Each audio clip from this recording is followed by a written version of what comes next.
Alright, the next thing I'm going to do is drill a hole right about here in the post. So the cord from the motor will go down the post and come out right here.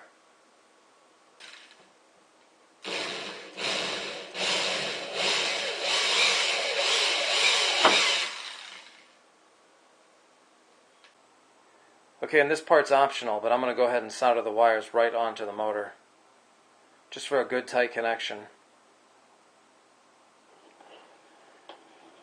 Okay, I've got the motor attached now, so we're just going to feed the wire through, and then we'll mount the motor right in there.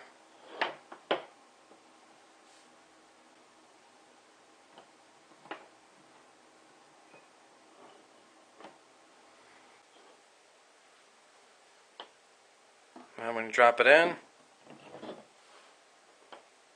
just like that. Now this motor is just a tiny bit smaller than this opening, which is good. It fits right in there, but it's a little bit loose. So I'm going to wrap some electrical tape or duct tape around it a couple times and then put it in there.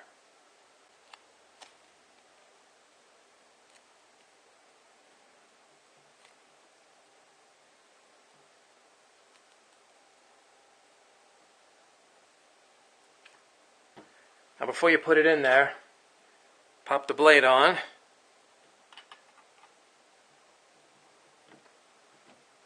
It's on there really good.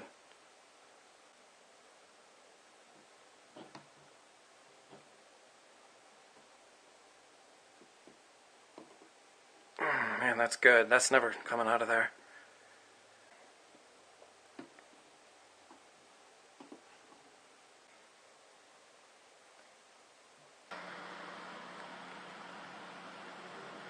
Now that immediately starts producing power.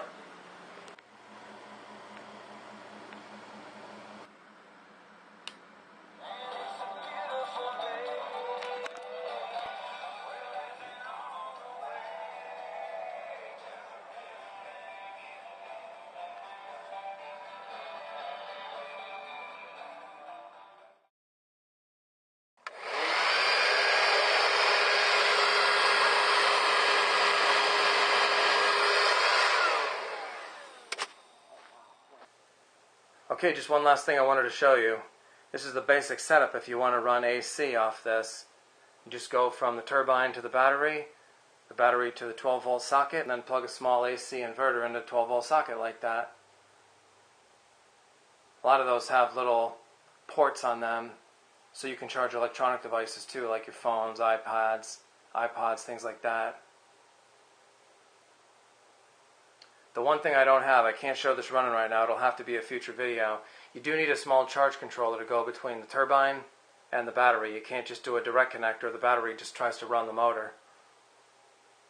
So a small charge controller going from the leads of the turbine to the battery.